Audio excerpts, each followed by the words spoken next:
Bismillahirrahmanirrahim. Assalamualaikum warahmatullahi wabarakatuh.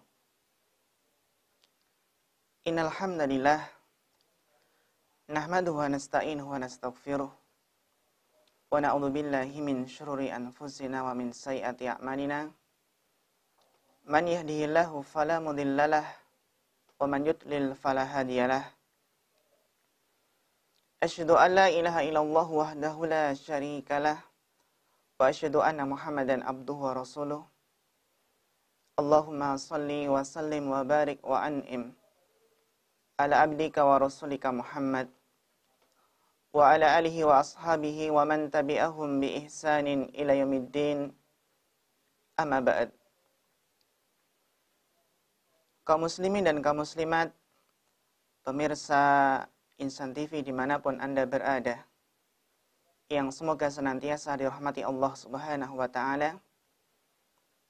Alhamdulillah, pada kesempatan kali ini kita bersyukur kepada Allah Subhanahu wa Ta'ala yang masih memberikan begitu banyak limpahan kenikmatan yang tidak terhingga jumlahnya, sehingga kita masih diberikan izin oleh Allah menghirup udara yang segar.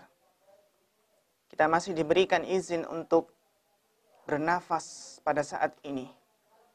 Demikian pula izin jantung kita masih berdenyut. Inilah tanda-tanda kehidupan pada diri kita yang harus disyukuri, karena ini adalah termasuk bentuk kesempatan untuk senantiasa mendekatkan diri kepada Allah.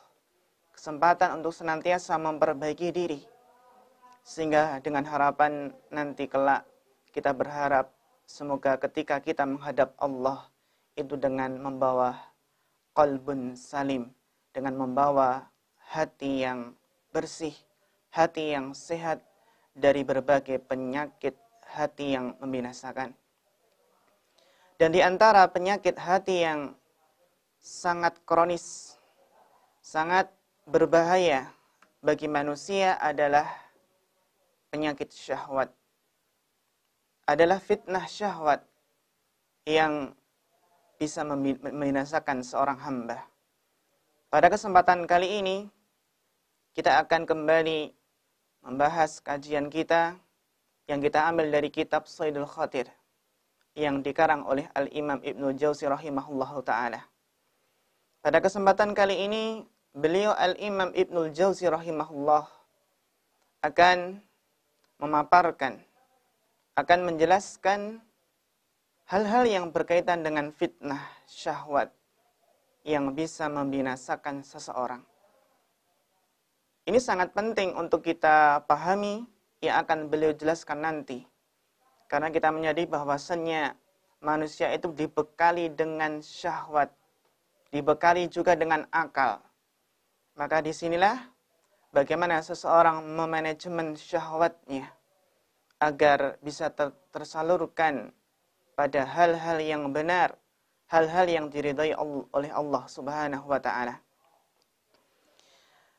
Pembahasan kali ini kita namakan dengan faslun asyahwatu muhlikah. Pembahasan syahwat-syahwat, hawa nafsu yang bisa membinasakan. Beliau rahimahullah mengatakan, ta'amaltu fi syahwati dunya. Aku berusaha merenungi syahwat-syahwat, kesenangan-kesenangan dunia. Fara'aituha masaida halak. Kata beliau, ketika aku merenungkan berbagai macam syahwat kesenangan dunia, ternyata aku melihatnya syahwat-syahwat dunia tersebut banyak sekali jaring-jaring yang bisa membinasakan. Menunjukkan bahwasanya banyak sekali orang-orang yang tergelincir dalam masalah syahwatnya. Banyak orang yang terkalahkan oleh syahwatnya. Banyak orang yang tidak bisa memanajemen syahwatnya, sehingga ia terjatuh ke dalam kebinasaan.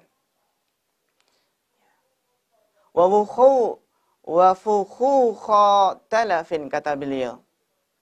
Syahwat kesenangan dunia itu juga banyak mengandung jebakan-jebakan yang menghancurkan. Maka di sini harus kita pahami bagaimana seseorang bisa selamat dari fitnah syahwat yang banyak seseorang tergelincir. Sehingga seseorang mungkin memiliki sebuah ilmu yang bisa menolak fitnah-fitnah syubhat. Dia punya ilmunya. Namun terkadang seorang yang berilmu itu terkadang tergelincir, terfitnah oleh syahwatnya. Itulah orang yang berilmu yang memperturutkan syahwat dunia. Memburu harta, memburu wanita, memburu kekuasaan dengan ilmunya. Sehingga ilmunya hanya ia jadikan sebuah sarana, sebuah tunggangan untuk memperoleh keuntungan-keuntungan duniawi. Maka tidak boleh ada seorang pun yang merasa akan bisa selamat dari fitnah syahwat. Merasa dirinya mampu. Karena fitnah syahwat ini berat. Membutuhkan kesabaran yang kuat. Terlebih lagi di zaman sekarang ini. Yang mana pintu-pintu syahwat terbuka lebar. Kita lihat bagaimana pintu syahwat itu sangat terbuka lebar melalui jaringan internet. Di dunia maya banyak sekali berkeliaran fitnah-fitnah syahwat.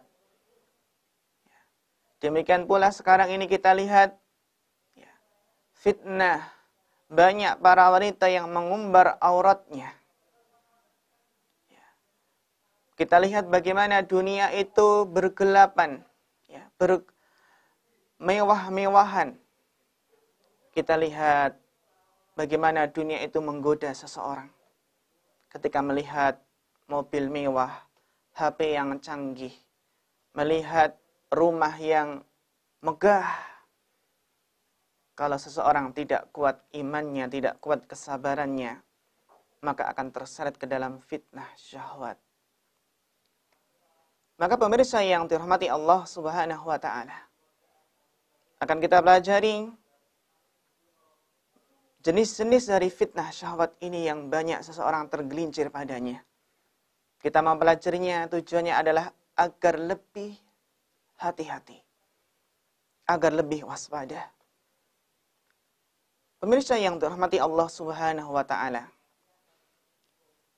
kita ketahui bahwasannya syaitan di dalam menggoda manusia, di dalam menyesatkan manusia, setan punya dua senjata yang ampuh. Yang ternyata senjata ampuh dari setan ini banyak memakan korban. Dua senjata tersebut adalah syubhat dan syahwat. Syahwat artinya adalah selera, keinginan, hawa nafsu, kecintaan kepada sesuatu.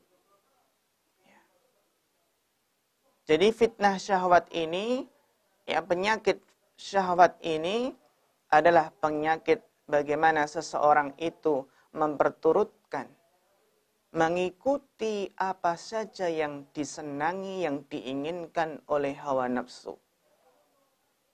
Nah, ketika mengikuti apa saja yang diinginkan oleh hawa nafsu, sehingga keluar dari batasan syariat, keluar dari relnya, keluar dari siratal mustaqim, keluar dari jalan yang lurus, inilah menunjukkan bahwasanya orang tersebut telah terfitnah dengan syahwatnya. Bahayanya fitnah syahwat inilah yang bisa merusak niat seorang penuntut ilmu. Bisa rusak niatnya ketika menuntut ilmu, ketika terkena dengan fitnah syahwat ini.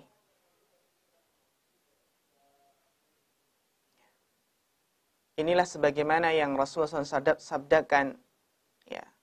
Ada seseorang yang Wa man kanat hijratuhu lid-dunya yusibuha aw imra'atin yankihuha fa hijratuhu ila ma hajara ilaih. Ada seseorang yang berhijrah, namun ternyata tujuan berhijrahnya adalah karena dunia dan karena wanita yang ingin ia nikahi. Kita lihat bagaimana fitnah syahwat, fitnah dunia, fitnah wanita bisa merusak niat seseorang. Niat dalam menuntut ilmu, niat dalam mengajarkan ilmu, niat dalam berdakwah, niat dalam berhijrah. Terkadang seseorang berhijrah menampakkan hijrahnya untuk memperoleh ketenaran, memperoleh popularitas, untuk dikenal banyak orang bahwa saya telah berhijrah, untuk mendapatkan pujian orang banyak.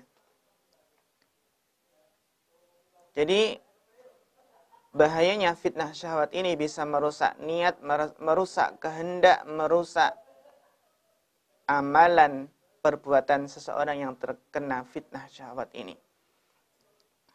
Jadi pemirsa yang dirahmati Allah Subhanahu wa taala, fitnah syahwat ini, penyakit syahwat yang banyak ini ya, para ulama telah menjelaskan bagaimana bahayanya, yang ternyata fitnah syahwat ini bisa mengkikis keimanan seseorang. Bisa melemahkan iman. Jadi ketika seseorang sudah hatinya itu condong kepada syahwat tanpa memperhatikan batasan-batasan syariat, inilah yang bisa melemahkan seseorang.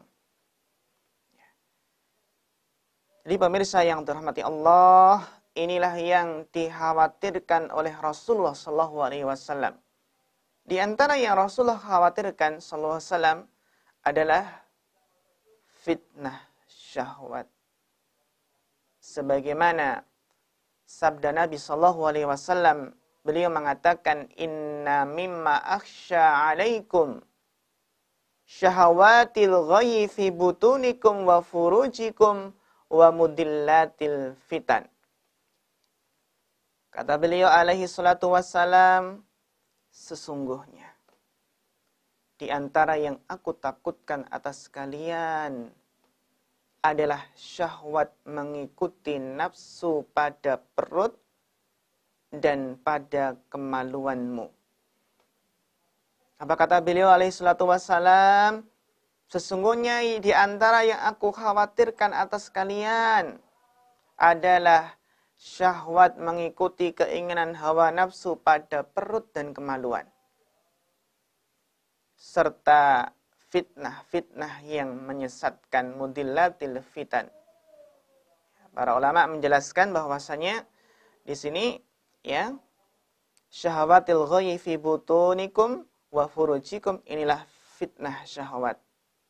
Yang intinya adalah terletak pada perut dan kemaluan. Sedangkan mudillatil fitan, ya, fitnah-fitnah yang menyesatkan itu adalah fitnah syubhat. Hadis ini diriwayatkan oleh Imam Ahmad dari Abu Barzah Al-Aslami dan disahihkan oleh Syekh Badrul Badr dalam kitab Ta'liq Kashful Qurbahnya halaman 21. Jadi syahwat mengikuti perut, mengikuti keinginan kemaluan, inilah yang dinamakan dengan fitnah syahwat. Ya. Fitnah inilah yang banyak menimpa orang-orang zaman dahulu sehingga membinasakan mereka. Nah, pemirsa yang dirahmati Allah, untuk mengetahui apakah diri kita ini selamat dari fitnah syahwat, ataukah kita ini terjerumus ke dalam fitnah syahwat, bagaimana mengetahuinya? Jadi kita ingin tahu apakah diri ini ada penyakit syahwatnya atau tidak, terkena fitnah syahwat atau tidak, maka kita harus introspeksi diri. Para ulama menjelaskan bahwasannya siapa saja yang memiliki keinginan dan kecenderungan untuk berbuat maksiat, Jadi hatinya itu selalu ingin berbuat maksiat. Setiap hari ada keinginan untuk berbuat maksiat. Maka ketahuilah bahwasannya di dalam dirinya itu ada penyakit syahwat. Syahwat untuk berbuat maksiat. Entah itu berkaitan dengan perut atau dengan kemaluan. Atau hal yang lainnya. Yang penting umum. Ingin berbuat maksiat. Kenapa para jemaah yang dirahmati Allah? Karena seandainya hati seseorang itu sehat, selamat dari penyakit syahwat, maka pasti dirinya itu akan condong untuk berbuat baik. Hatinya itu cenderung untuk beramal soleh. Hatinya condong untuk meraih ketakwaan dan meraih kesucian jiwa. Hal ini sebagaimana yang Allah firmankan dalam surat Al-Hujurat. Ayat yang ke-7 sampai 8. Yang mana Allah Ta'ala berfirman, "Walakinnallaha habbaba ilaikumul iman wa zayyanahu fi qulubikum." Kata Allah Ta'ala, tetapi Allah yang menjadikan kamu cinta kepada keimanan. Menjadikan keimanan itu indah dalam hatimu.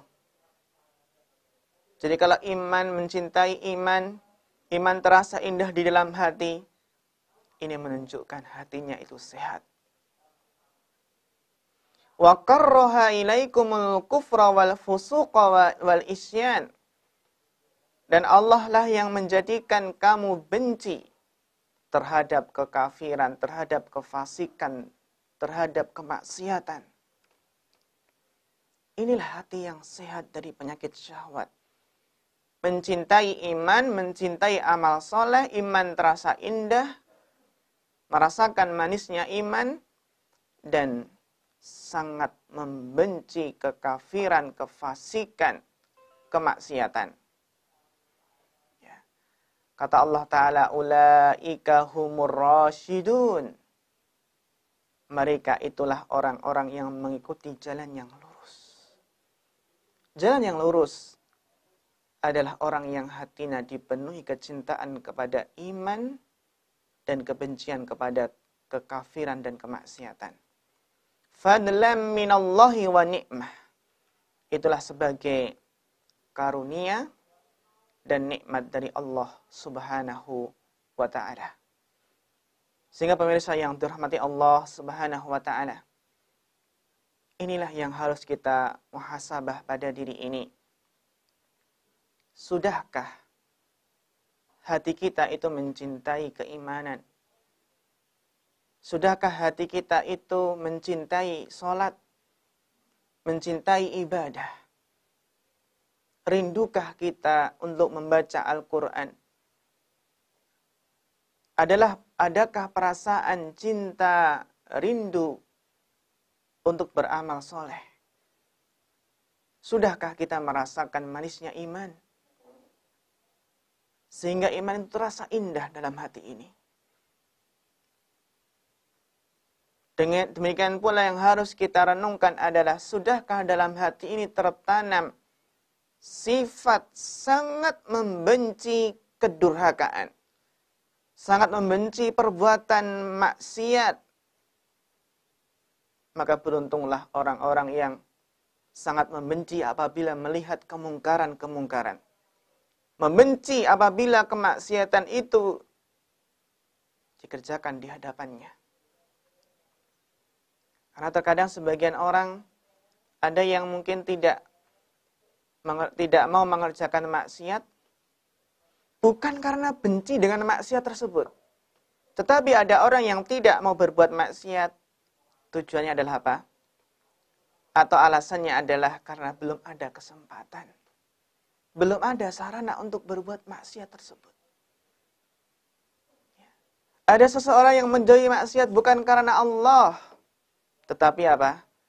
Karena menjaga reporitas ataupun menjaga kehormatan, menjaga harga diri di tengah masyarakat. Nanti kalau saya berbuat minum khamar, nanti kalau saya berzina, bagaimana harga diri saya di hadapan masyarakat? Seharusnya seseorang itu menjauhi maksiat, meninggalkan maksiat, faktor utamanya adalah karena apa? Ya kebencian terhadap maksiat tersebut karena Allah dan Rasul-Nya. Karena maksiat itulah yang Allah benci. Maka kita pun membenci juga dalam hati ini. Sehingga di sana ada faktor-faktor mengapa seseorang itu ya meninggalkan maksiat, mungkin karena belum ada kesempatan, karena mungkin nggak ada sarananya, nggak punya uang. Ya. Yang harus ditanamkan adalah bagaimana hati ini benar-benar membenci kemaksiatan.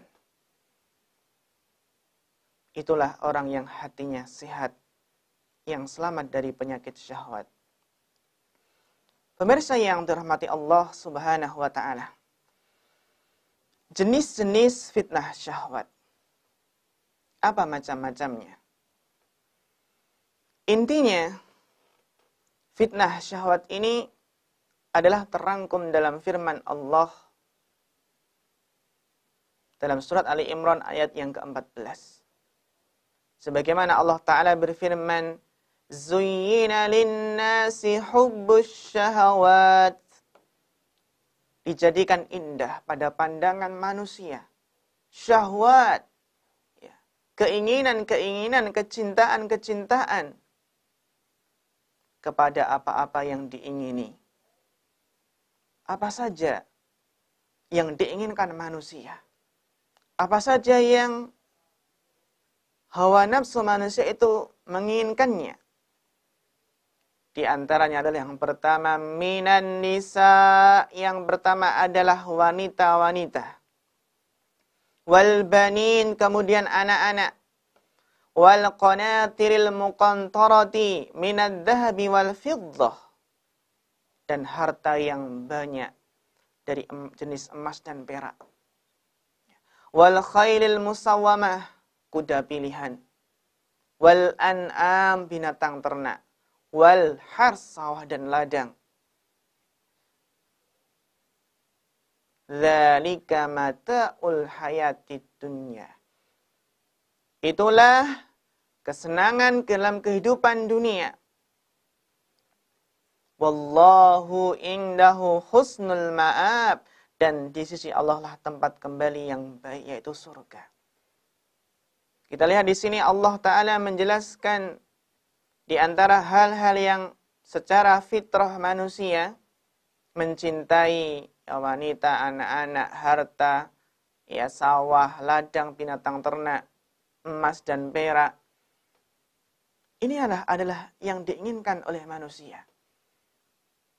Namun ketika seseorang terfitnah dengan syahwatnya, akan berusaha mendapatkan hal-hal yang diingin tersebut tanpa memperhatikan rambu-rambu syariat. Sehingga betapa banyak seseorang yang menerjang rambu-rambu syariat demi meraih apa yang diinginkan. Pemirsa yang terhormati Allah, minan nisa. Kita lihat Allah menjelaskan yang pertama adalah berkaitan tentang fitnah wanita. Kenapa pemirsa yang dirahmati Allah? Karena wanita itu adalah fitnah pertama, fitnah terbesar serta yang paling berbahaya bagi laki-laki. Kita lihat bagaimana Rasulullah SAW, kita ingat sabda beliau agar kita hati-hati dengan fitnah wanita. Rasulullah SAW bersabda, "Ma taraktu ba'di fitnatan adharra 'ala rijal minan nisa." Tidaklah aku meninggalkan fitnah setelah aku wafat yang lebih berbahaya bagi laki-laki daripada fitnah wanita. Hadis sahih riwayat Bukhari. Kita lihat bagaimana Rasulullah SAW mengingatkan fitnah yang sangat besar yang bisa menimpa laki-laki manapun adalah fitnah wanita. Sehingga seseorang tidak boleh merasa aman dari fitnah wanita meskipun dia sudah menikah. Meskipun dia orang yang berilmu. Karena betapa banyak para raja, betapa banyak ahli dunia yang mereka terfitnah dengan wanita. Ya. Seorang yang sudah menikah saja tidak boleh merasa aman dari fitnah wanita. Terlebih lagi syabab, para pemuda yang masih azab, masih bujang, itu lebih lagi tidak boleh merasa aman dari fitnah wanita. Inilah yang seharusnya kita waspadai. Sehingga seseorang tidak boleh bermudah-mudahan kalau berkaitan dengan masalah fitnah wanita. Seseorang tidak boleh bermudah-mudahan di dalam bermuamalah dengan lawan jenis yang bukan mahram. Maka harus diperhatikan batasan syariatnya. Bagaimana rambu-rambu syariat mengatur bagaimana muamalah seseorang kepada lawan jenis. Al-Hafidh Ibnu Hajar rahimahullah mengatakan bahwasannya Allah menyebutkan pertama, ya, fitnah wanita ini pertama dari jenis-jenis yang lainnya sebagai isyarat bahwasannya wanita-wanita merupakan hal pokok, ya, inti dari fitnah syahwat tersebut. Bahkan Syekhul Islam Ibnu Taimiyah rahimahullah menjelaskan dalam kitab beliau Iqtida' Shiratal Mustaqim, beliau menjelaskan bahwasanya kebanyakan yang merusak kekuasaan dan merusak negara adalah mentaati para wanita. Betapa banyak para pemimpin, para raja itu menjadi rusak negaranya, rusak kekuasaannya karena menuruti istrinya, menuruti putrinya, putri raja. Ya. Inilah yang harus diperhatikan. Bagaimana bahayanya fitnah wanita.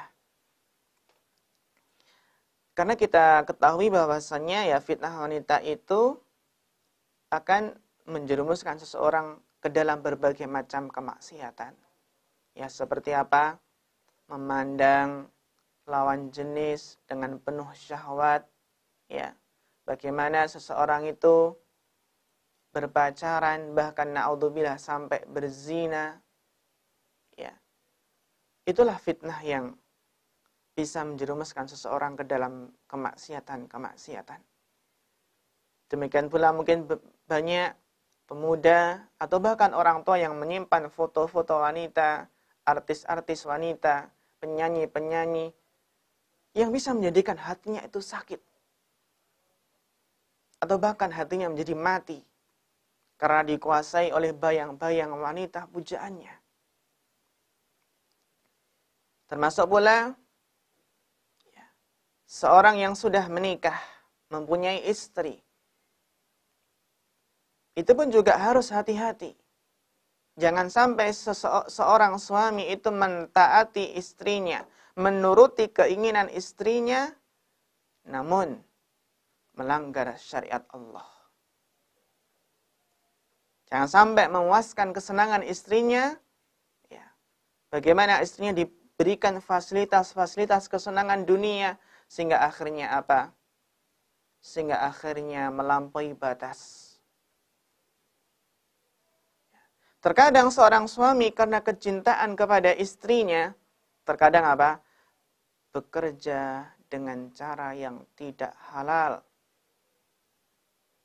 Berusaha meraih harta sebanyak-banyaknya tanpa memperhatikan halal haramnya demi istrinya. Atau mungkin sebagian suami apa mencintai istrinya secara berlebihan sehingga apa? Mengalahkan kecintaannya kepada Allah dan Rasul-Nya. Mentaati istri, mengikuti keinginannya, namun apa? Melanggar syariat Allah. Sehingga terkadang apa? Ya, sebagian suami lebih senang kalau menemani istri, bersenang-senang dengan istri daripada apa? Sholat berjamaah. Ya. Sebagaimana kalau ternyata ada panggilan seruan jihad. Ujian yang besar ini adalah seruan jihad yang konsekuensinya harus meninggalkan istrinya, meninggalkan anaknya. Ujian yang berat. Ya pemirsa yang dirahmati Allah, kita lihat betapa besarnya fitnah wanita ini. Ya, karena kalau kita lihat sekarang bagaimana wanita dijadikan media iklan. Ya, bahkan sebagai pelicin untuk meraih kekuasaan, meraih jabatan, dan tujuan-tujuan duniawi lainnya.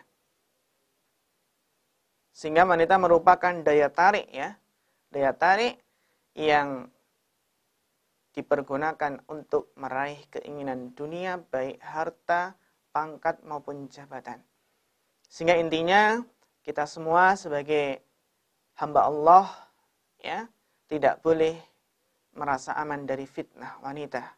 Meskipun kita sudah berkeluarga, namun tetap hati-hati bagaimana menerapkan rambu-rambu syariat, bagaimana bermuamalah dengan lawan jenis, dan juga senantiasa meminta pertolongan kepada Allah Subhanahu wa ta'ala.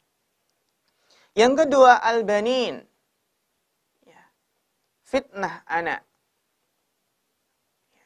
Yang mana Allah Ta'ala menjelaskan, Ya ayyuhalladzina amanu inna min azwajikum wa auladikum aduwwan lakum fahdaruhum. Wahai orang-orang yang beriman, sesungguhnya di antara istri-istrimu dan anak-anakmu itu adalah ada yang menjadi musuh bagimu. Menghalangi ketaatan kepada Allah. Menghalangi ibadah. Sehingga seseorang pun harus bijak dalam hal ini. Harus hati-hati. Jangan sampai terfitnah. Sehingga apa lebih mendahulukan kecintaan kepada keluarga daripada Allah dan Rasul-Nya. Di antara fitnah syahwat adalah fitnah dunia. Ya. Berlomba-lomba meraih dunia. Rakus terhadap harta. Sehingga ketika manusia itu berlomba-lomba untuk meraih dunia sebanyak-banyaknya, maka akan timbullah perasaan dengki, akan timbul rasa iri hati, hasad, dan menjauhkan ukhuwah antar sesama. Karena apa? Fitnah dunia berlomba-lomba meraih harta. Kita lihat terkadang karena fitnah harta betapa sering ukhuwah, bahkan tali kekerabatan itu bisa hancur, bisa putus. Karena apa? Karena fitnah harta. Ya kita lihat bagaimana seseorang ada yang putus kekerabatannya karena rebutan warisan. Kisruh dalam warisan. Sangat disayangkan bagaimana banyak terjadi antara kakak, adik, ya, antar sesama kerabat. Itu ada yang saling bermusuhan karena warisan. Ada juga yang masih kerabat bermusuhan karena apa? Karena masalah saingan bisnis.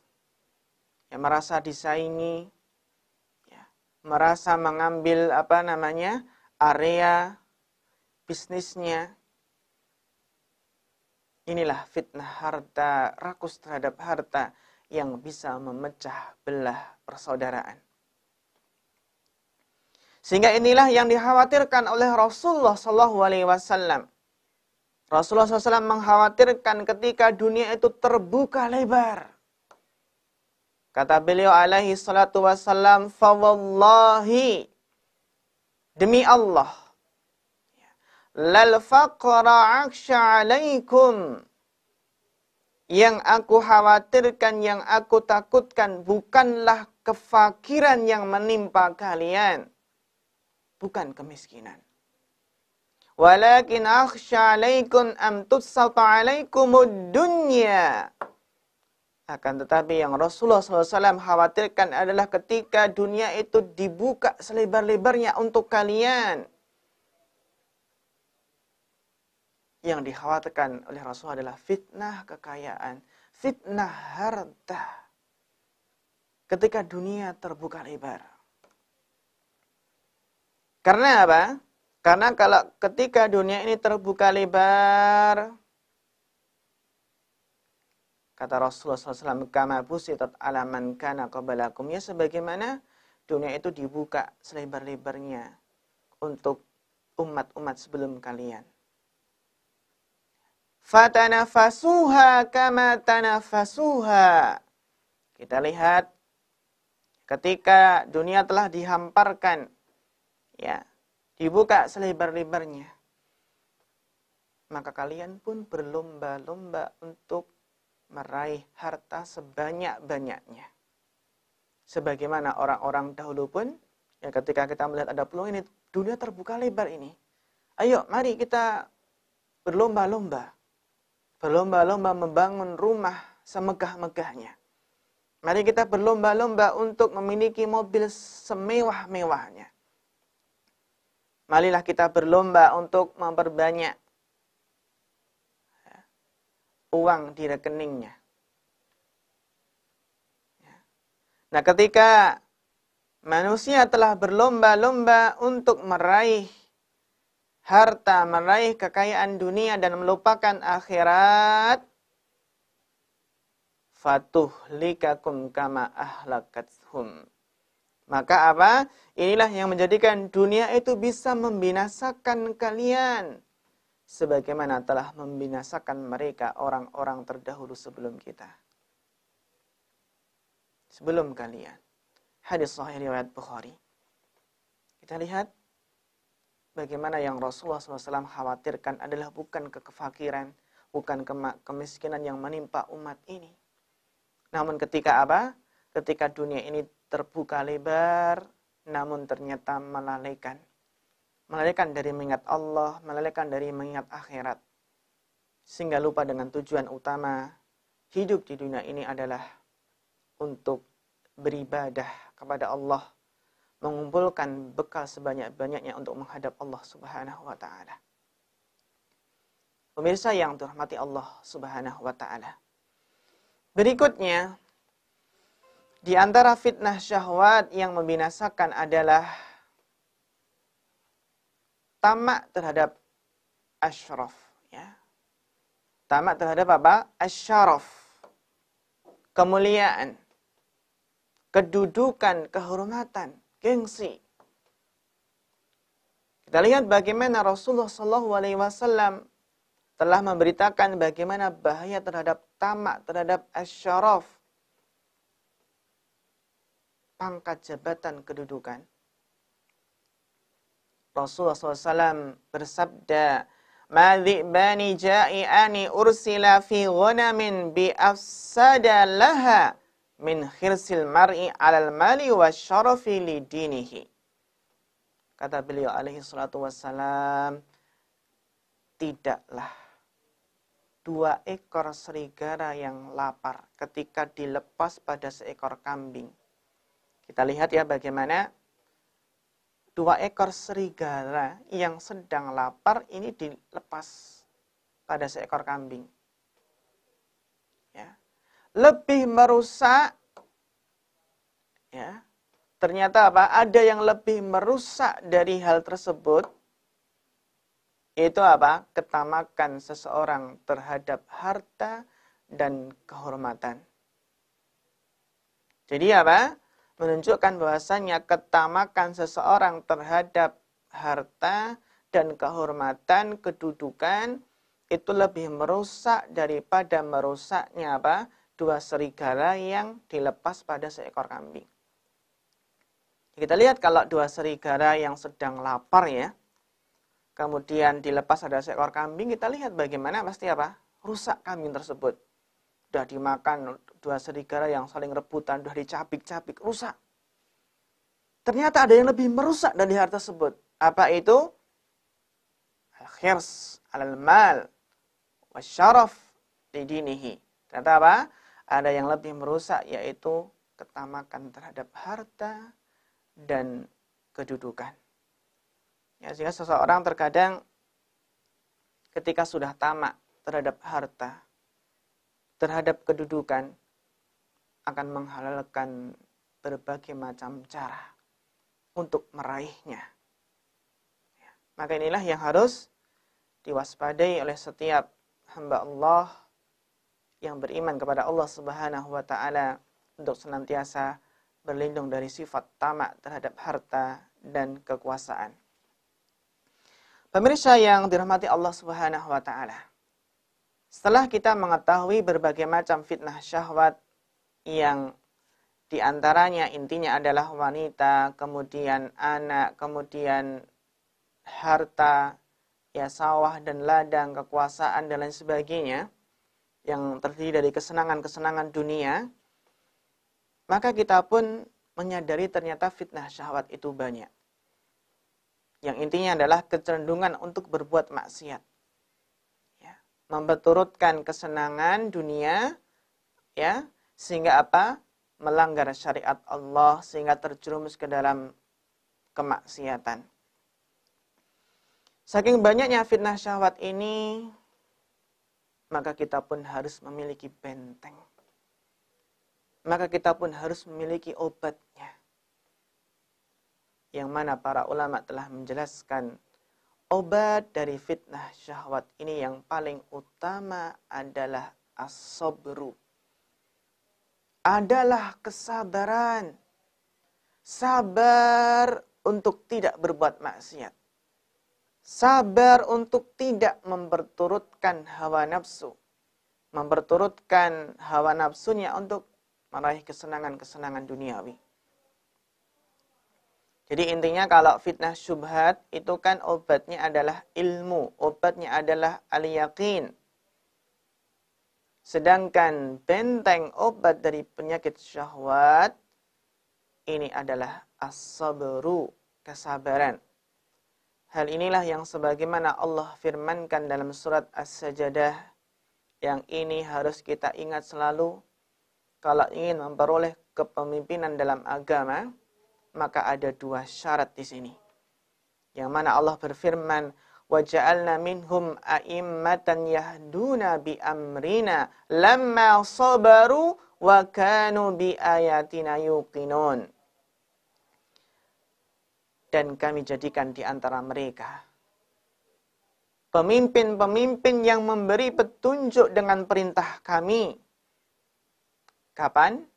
Lamma sabaru. Kepemimpinan dalam masalah agama, al-a'immatu fiddin, itu akan diperoleh dengan sabar dan yakin akan ayat-ayat Allah. Ini menunjukkan dengan kesabaran dan keyakinan akan diperoleh kepemimpinan dalam agama. Maka ayatuhal talibul ilmi, maka di sini harus diperhatikan seorang penuntut ilmu itu harus memiliki keyakinan dan kesabaran untuk memperoleh kepemimpinan dalam agama. Yakin dan sabar.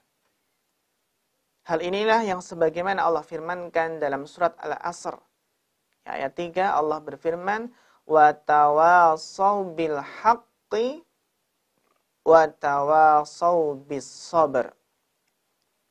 Dan mereka termasuk orang-orang yang tidak merugi, ya, adalah orang-orang yang saling menasihati untuk mentaati kebenaran dan saling menasihati supaya menepati kesabaran. Mereka ya saling menasihati supaya mentaati kebenaran yang menolak syubhat-syubhat. Dan mereka saling menasihati ya supaya menepati kesabaran yang akan menghentikan fitnah syahwat. Allah Subhanahu wa taala juga menggabungkan dua hal ini dalam firman-Nya dalam surah As-Saffat ayat yang ke-45. Allah berfirman, "Wadhkur ibadana Ibrahim wa Ishaq wa Ya'qub Ya'quba ulil aidi wal absar.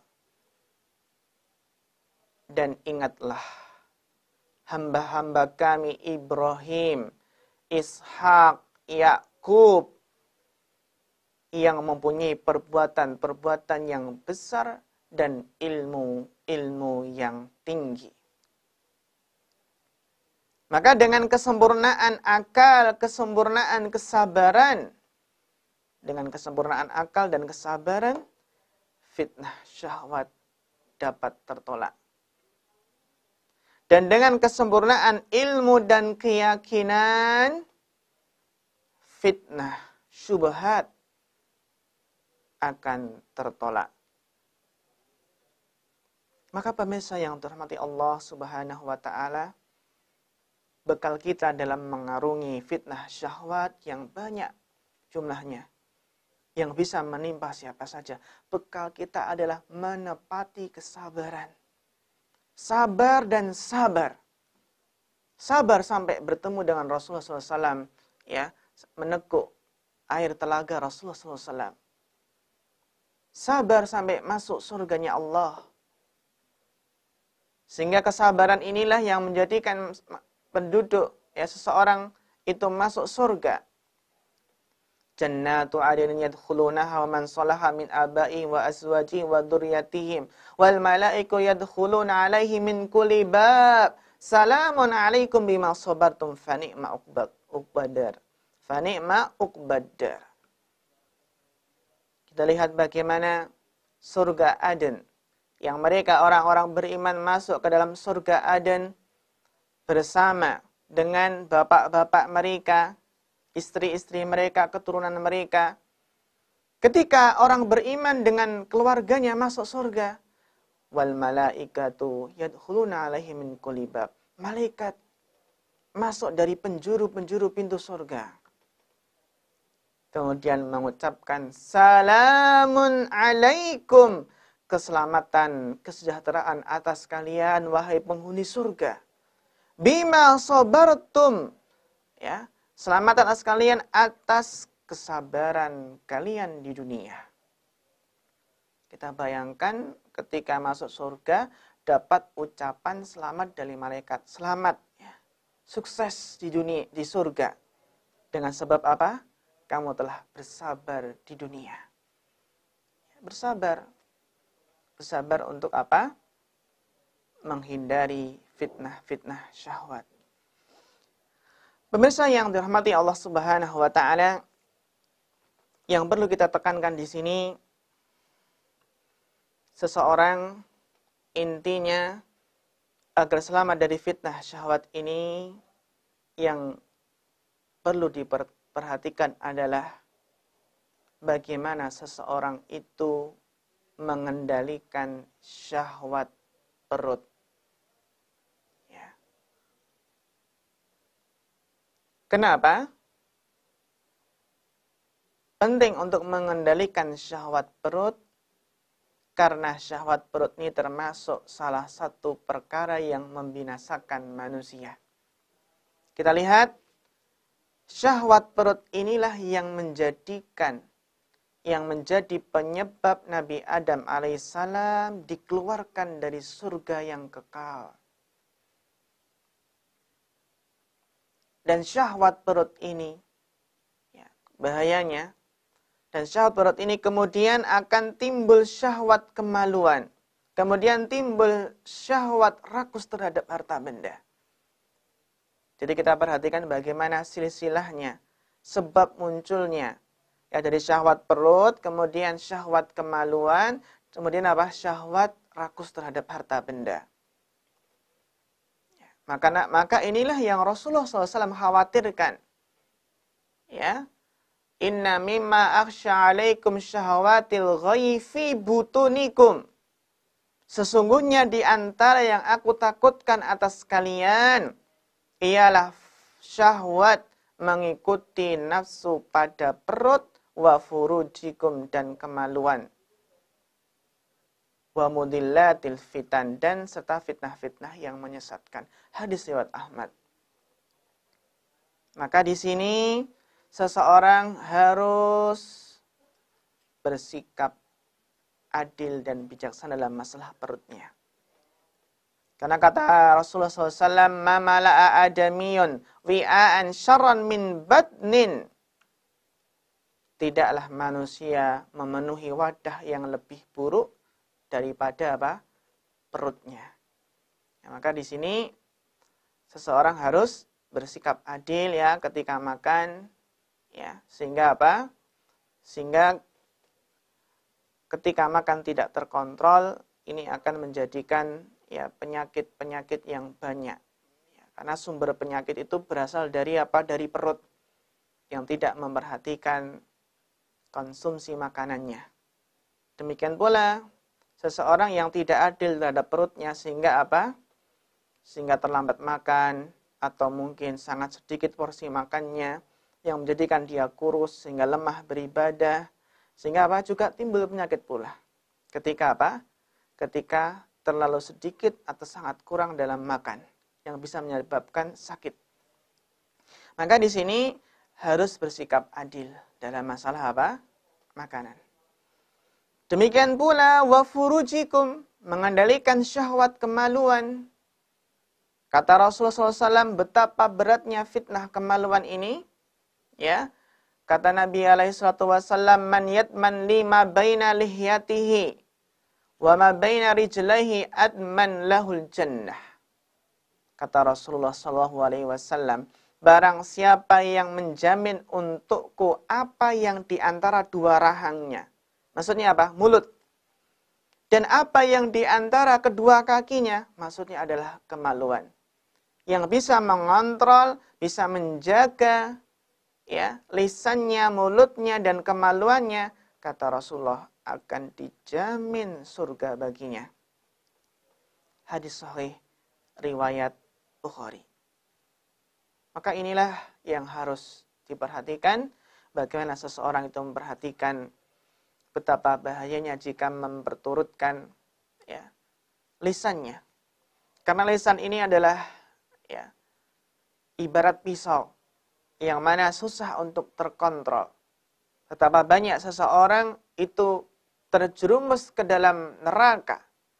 Ya, sejauh antara timur dan barat. Ternyata penyebabnya adalah lisannya, ucapannya yang tidak ia pikirkan, tidak dia pikir matang-matang terlebih dahulu.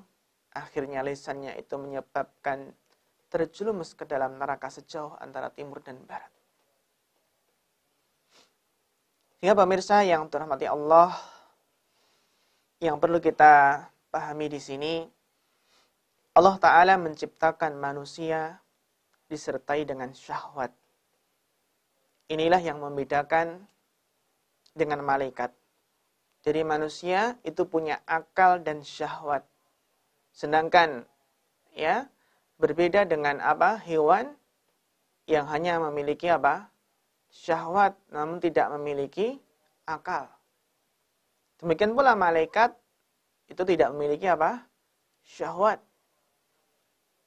Maka adanya syahwat pada diri manusia sebenarnya kalau diterapkan pada porsinya, bagaimana bisa manajemen, mengontrol keinginan hawa nafsunya pada hal-hal yang bermanfaat, tidak melanggar syariat Allah, maka inilah yang akan membawa kepada kebaikan dunia dan akhirat. Bagaimana syahwat, selera untuk makan, untuk minum, ya, untuk menikah, inilah yang akan menjaga keberlangsungan ya keturunannya. Namun apabila seseorang tidak mengontrol keinginan hawa nafsunya, inilah yang akan menjerumuskan seseorang ke dalam jurang kebinasaan. Sehingga sebenarnya keberadaan syahwat pada diri manusia itu tidak tercela. Kalau nggak ada syahwat makan, minum, untuk menikah, ya dia nggak akan hidup. Namun syahwat ini tercela ya apabila melampaui batas dan tidak menerapkan ya rambu-rambu syariat. Pemirsa yang dirahmati Allah Subhanahu wa taala, sehingga di sini kita memohon kepada Allah Subhanahu wa taala bagaimana seorang hamba yang sangat lemah ini tanpa pertolongan Allah tentunya akan terombang-ambing ke dalam fitnah syahwat. Karena kita menyadari bagaimana miskinnya kita itu terhadap kesabaran, bagaimana kesabaran kita itu yang lemah, maka kita menyadari ilmu yang sedikit yang disertai dengan kesabaran yang lemah ini sangat miskin kesabaran.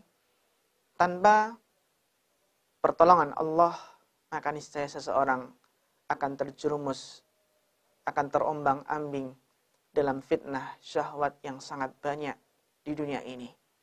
Terlebih lagi, kita lihat zaman sekarang fitnah syahwat di mana-mana. Tidak hanya di luar rumah, bahkan di dalam rumah pun itu ada fitnah syahwat karena adanya teknologi yang canggih. Maka kita pun berusaha bertakwa kepada Allah ketika membuka jendela internet, ketika berselancar di dunia maya. Di sana ketika berselancar di dunia maya, banyak fitnah-fitnah syahwat, banyak foto-foto wanita, yang di sana membutuhkan kesabaran, membutuhkan ketakwaan, membutuhkan rasa takut kepada Allah. Sehingga ketika membuka internet, maka yang harus senantiasa ditanamkan adalah rasa muraqabah, merasa diawasi Allah. Allah melihat kita. Sehingga rasa muraqabah inilah yang sebagai pengontrol ketika dia membuka internet, sehingga berusaha membuka hal-hal yang bermanfaat, bukan membuka fitnah-fitnah syahwat yang bisa menjerumuskan dia dalam kebinasaan. Demikian pula kita dalam mencari ma'isyah, mencari penghidupan, mencari harta untuk keberlangsungan hidup kita, kita pun juga hati-hati dengan fitnah harta. Jangan sampai keinginan untuk mendapatkan harta itu menjadikan kita tidak memperhatikan halal haramnya. Jangan sampai berlaku curang, menipu, tidak amanah, demi meraih harta tersebut. Maka di sini seseorang harus apa? Harus senantiasa waspada dan senantiasa memohon pertolongan Allah agar terhindar dari fitnah syahwat yang membinasakan. Demikian pula orang yang berilmu, yang mungkin dia memiliki ilmu untuk menolak fitnah-fitnah syubhat yang menyesatkan. Namun juga harus diwaspadai bagaimana fitnah syahwat itu sangat berbahaya yang bisa menimpa siapa saja. Kita memohon kepada Allah Subhanahu wa taala hati yang sehat, hati yang bersih dari berbagai macam penyakit syahwat yang bisa menjadikan hati ini keras, bahkan menjadikan hati itu mati, sehingga kita memohon kepada Allah semoga kita nantinya menghadap Allah dengan membawa hati yang selamat. Demikian kajian kita pada kesempatan kali ini. Mudah-mudahan bermanfaat. Ada kekurangannya mohon maaf. Fanas'allahu ta'ala al-huda wa tuqa wal afafa wal ghina. Fa akhirul kalam. Wassalamualaikum warahmatullahi wabarakatuh.